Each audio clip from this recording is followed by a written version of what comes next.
Today, the world's shores are under attack. Armies of aliens are secretly invading our coasts. In the Caspian Sea, swarms of ghostly hunters have contributed to the collapse of entire commercial fisheries. In Europe, armoured invaders are rampaging up rivers and threatening local fish stocks. The largest wetland in the world, the Pantanal, is being infiltrated by a silent killer that could destroy this fragile ecosystem. And throughout the world's oceans, huge blooms of toxic algae are contaminating shellfish, causing thousands of deaths. One of the big problems with biological invasions, of course, is that once they're established, once the species has invaded, there's virtually nothing you can do about it. One phenomenon is a major cause of this catastrophe, and according to experts, it's threatening the whole marine environment. This is the story of these invasions, why they're happening, and the steps being taken to prevent them.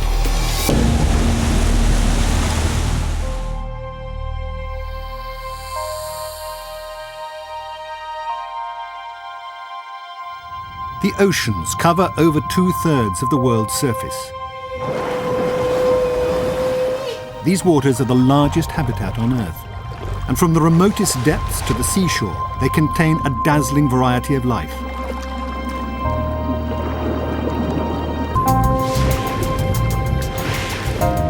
But the greatest number of marine creatures live in coastal waters, because here, where sunlight penetrates to the seabed, food and nutrients can be found in abundance.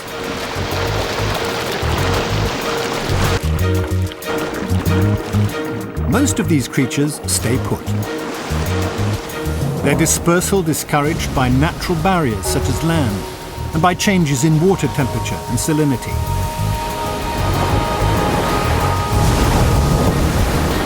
So, unique coastal ecosystems have formed, where a balance has been established over millions of years.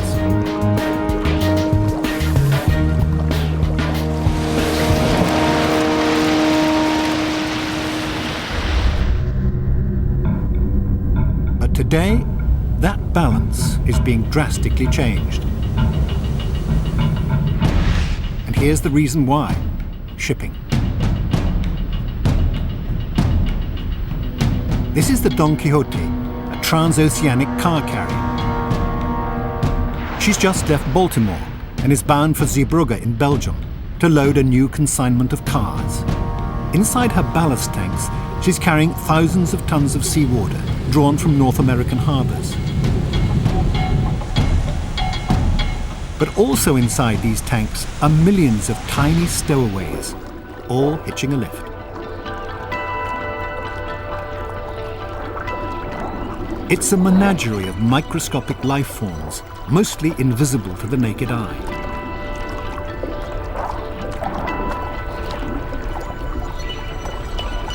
None of these would normally be making this journey.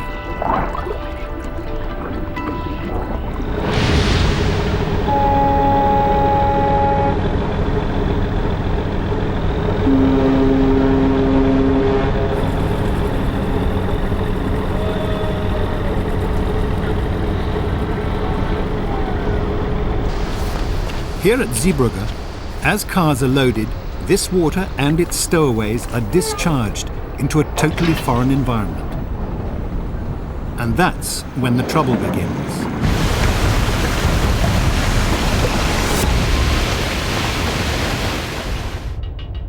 All ships must carry ballast to keep them steady and level in the water.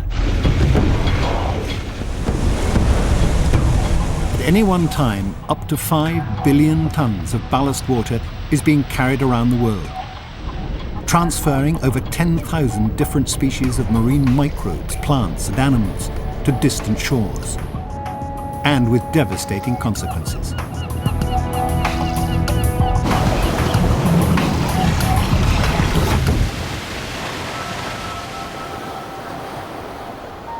In Iran, the shores of the Caspian Sea attract hordes of holidaymakers. boosting the local economy. But there's another visitor to the Caspian that's a lot less welcome.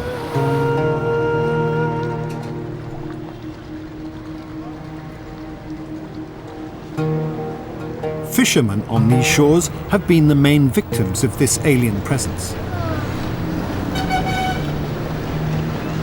Fishermen like Hassan Yusufinejad. He made a good living from these waters for over 30 years.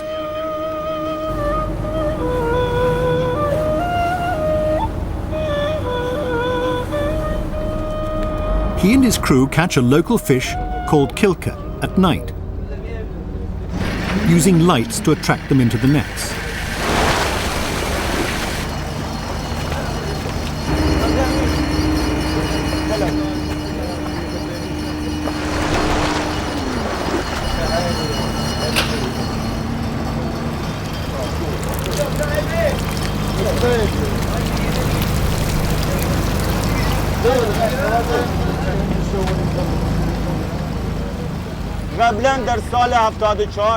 Fishing here was very good until 1999.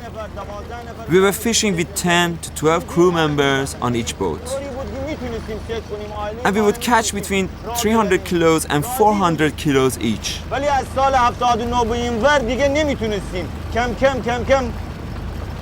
We were happy and content with our lives until this unwelcome creature came to the Caspian Sea.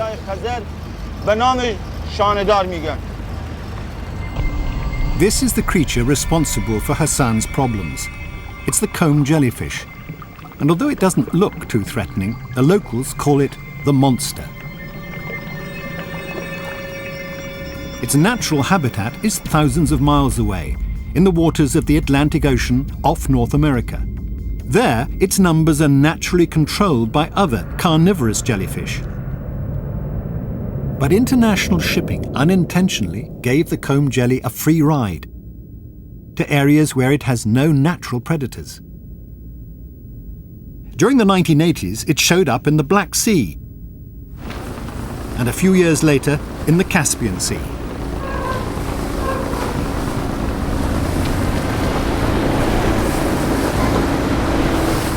In these waters, already stressed by overfishing and pollution, the population of this alien invader exploded.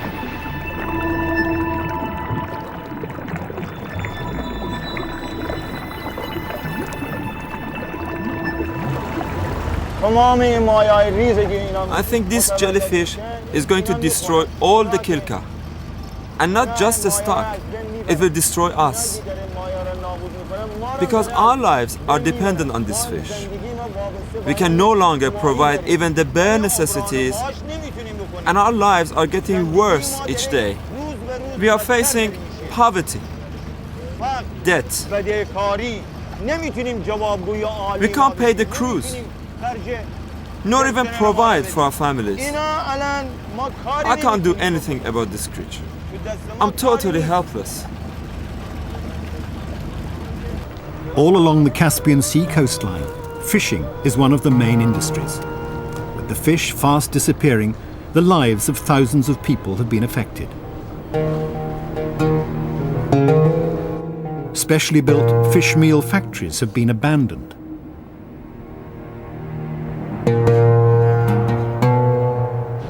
The shipyards, which maintain the Caspian fishing industry, are falling into disrepair. And the Iranian fishing fleet is slowly disintegrating.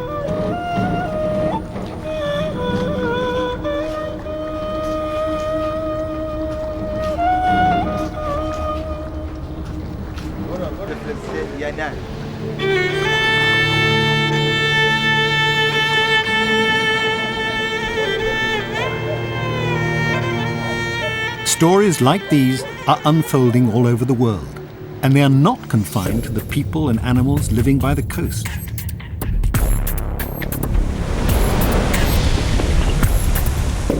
Belém Novo is a small village on the edge of Lake Guaíba.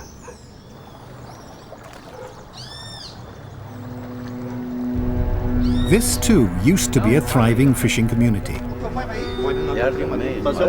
Now nobody bothers to go fishing at all. Except one man, Senor Ney.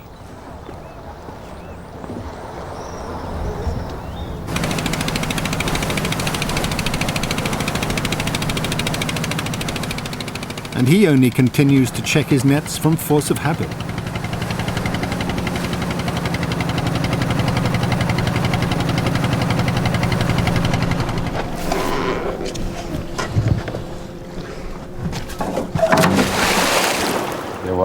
Two years ago, I used to catch 500 kilo, 1,000 kilo of fish. I used to sell it. Today, I don't even have fish to eat at home. The cause of the problem is another tiny creature that again seems almost insignificant. This is the golden mussel. The fish eat it, but I think it's harming them because they've all gone. This is what it does in the water. One mussel has clustered here, and others are growing around it. Now they are growing over themselves, forming a ball. See, the net is empty. If we had to eat from it, we would be hungry. All we've got is mussels. The golden mussel's natural home is in the rivers of China and Southeast Asia. In the early 90s, it was carried in ships' ballast water to the estuary of the Rio Plata in Argentina. Here, with no predators to keep it in check, this freshwater mussel thrived. Just as it got this far in ballast water, so ships continued to carry it further inland. Attached to the hulls of vessels, it travelled thousands of kilometres upriver into Brazil. After only 5 years of invasion, the mussel reached Porto Alegre. This is a busy port with ships passing to and fro around the continent.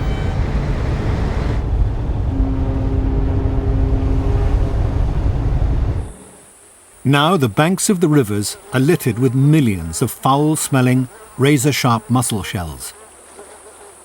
And it's these, covering the riverbed, that are causing untold damage. This water supply station has recently seen its maintenance costs triple.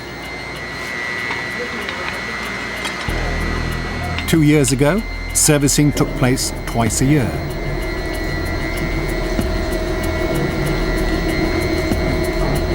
Now this pump has to be lifted every month. Because over 700,000 mussels are packed into every square metre of its surface.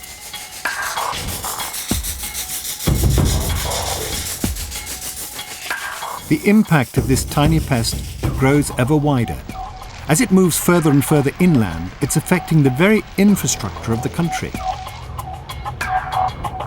This is one of the biggest hydroelectric dams in Brazil, supplying 10% of the energy generated in the whole country. In 2002, the mussel was discovered for the first time in its reservoir.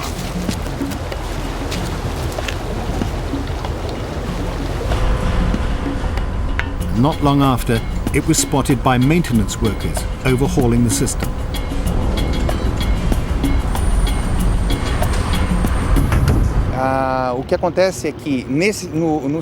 When the mussels start colonizing the pipes of the cooling system, the quantity of water used to cool everything down is reduced, and the machine begins overheating.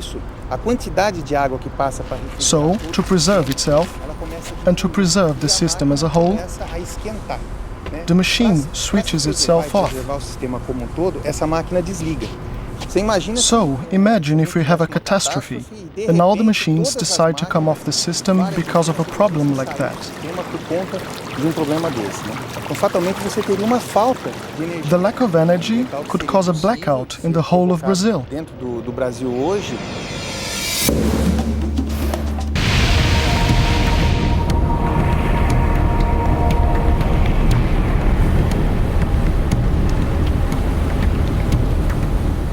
And around the world, human health is also being affected by the onslaught of these invasions. Just off the coast of South Africa, what looks like a huge red stain on the surface of the water is actually a mass of living organisms. This is a red tide, a bloom of tiny microscopic algae called dinoflagellates. This phenomenon occurs naturally when changing currents disrupt the nutrient cycle of coastal waters. But such plankton blooms can be disastrous for the marine environment. These dinoflagellates often find their way into ships' ballast tanks and are transported around the world. This is really bad news, because some red tides can be lethal to humans. This tiny organism produces a most deadly toxin. It causes mass die-offs of some marine creatures by attacking their nervous system. But shellfish, such as clams and mussels, remain unharmed. The poison accumulates in their bodies, but outwardly they appear normal. The deadly alien invaders have destroyed fishing industries, threatened power supplies, and put people at death's door.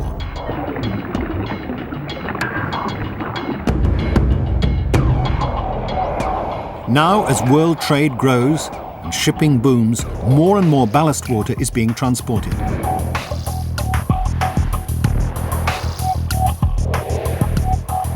But shipping also brings tremendous benefits to modern society.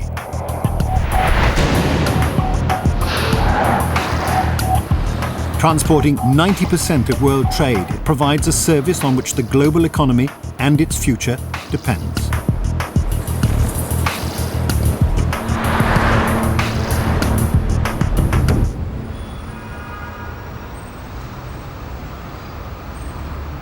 But there is hope. Action is being taken. And it starts here in London, at the offices of the International Maritime Organization. IMO is an agency of the United Nations, and part of its responsibility is the protection of the marine environment from shipping activities.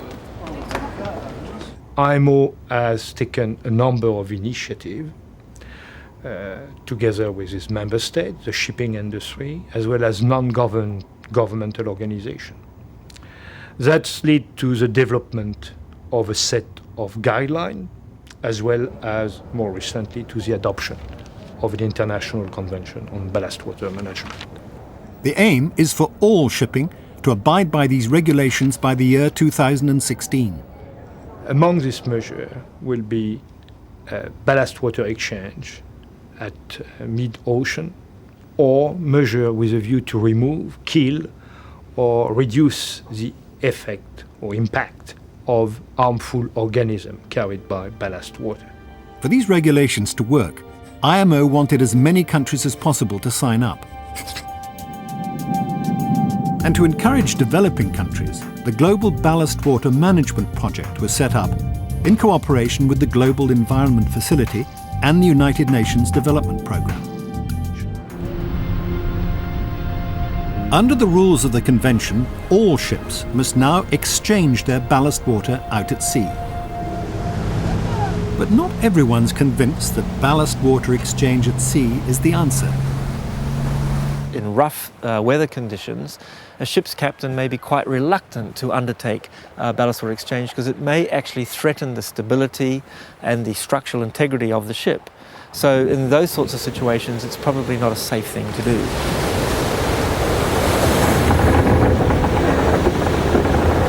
So this practice of ballast water exchange is very much an interim measure, and what is very important that while this is available as a management tool now, we also need to work to find new and improved ballast water treatment methods to provide a more effective and more complete solution to the transfer of these species. Several companies were already developing methods to kill off the organisms inside the tanks. And the ideas they were coming up with had their inspiration in some unexpected places. my boss called this meeting in Los Angeles to see if we could come up with some solutions to treat the ballast water. We'd had this tremendously frustrating meeting. We didn't come up with any solutions. And later, we were sitting in a hot tub, much like this one here, when my boss turned to me and he said, "I hate the smell of chlorine in the water." And I'm thinking of using ozone in my hot tub at home. It was at that moment he had this eureka moment. It was like a light bulb went off on his head, and he said, "Well, why don't we use ozone to treat ballast water?" He immediately jumped out of the hot tub. He went upstairs, got online, and started a search to look for a company that could help us. He found a company that he thought might be promising, and he called them up and he explained what he wanted. After a burst of lightning, you get that smell, and that is ozone. Ozone is a very effective disinfectant that has been used in drinking water systems for a long time. What we like about it is that there are no dangerous chemicals that we have to put in the ballast water. It dissipates in a few seconds back to its natural elements, and that there are no harmful chemicals that will be left that could have an effect on the environment. We know now that ozone works and is very effective. However, we had to work on the equipment to shrink it and make it more efficient. We have since designed the Mark II version, which we are about to install on one of our tankers, and we hope to have a fully functioning and operating ozone generator system in about a year's time.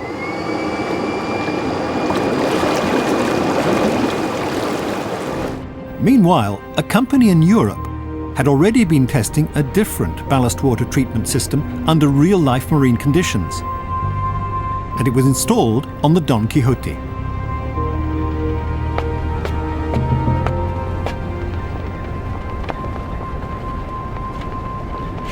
We wanted to use a technology that would rid the ballast tanks from invasive species without causing any harm to the environment. So we looked at the natural processes that occurs when UV light hits the seawater. When microorganisms at the surface are exposed to the sun's strong ultraviolet rays, a reaction takes place that destroys them.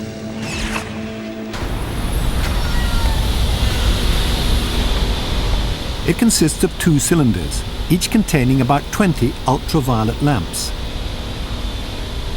Together with a catalyst, the ultraviolet light from these lamps creates highly aggressive free radicals. After 2 years of testing, the company believes they've found a practical, effective treatment which doesn't compromise the environment.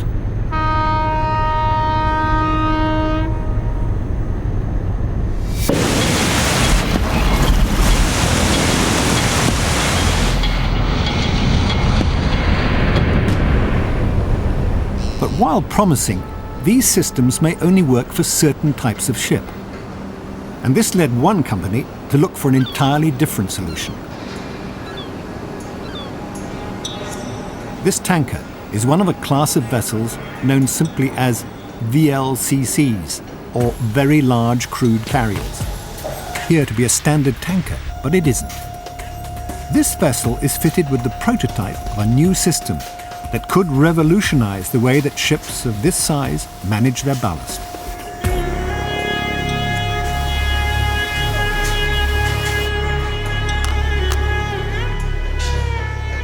Tom Allen of the tanker company Vela explains why such a system is necessary.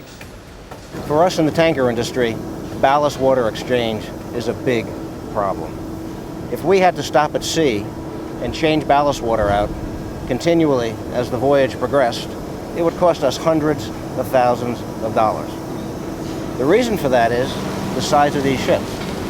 They transport approximately 300,000 tons of crude oil on each voyage, which means on the ballast voyage, they carry 100,000 tons of ballast water.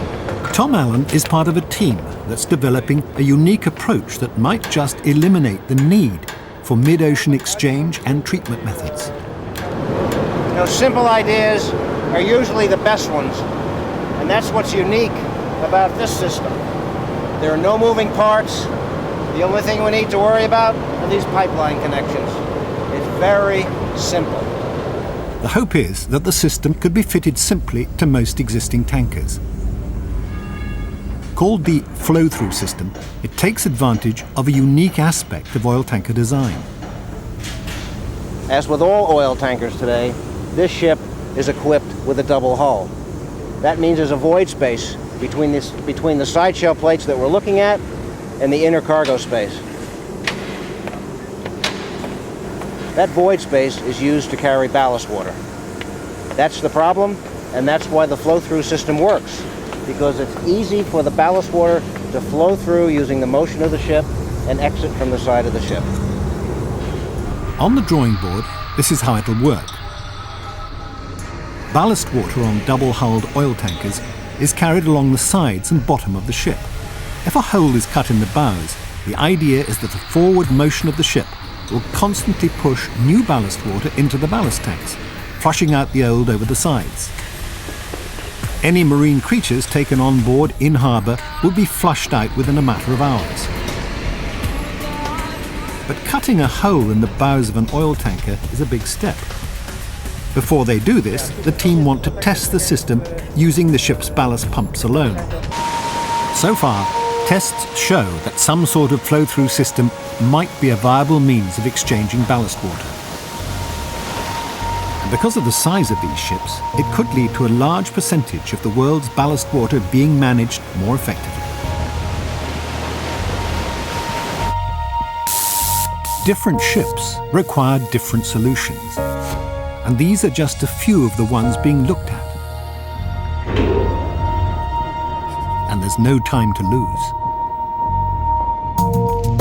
In South America, the golden mussel is continuing to spread north at a speed of 240 kilometers a year. Left unchecked, it could reach the Amazon basin by the year 2008.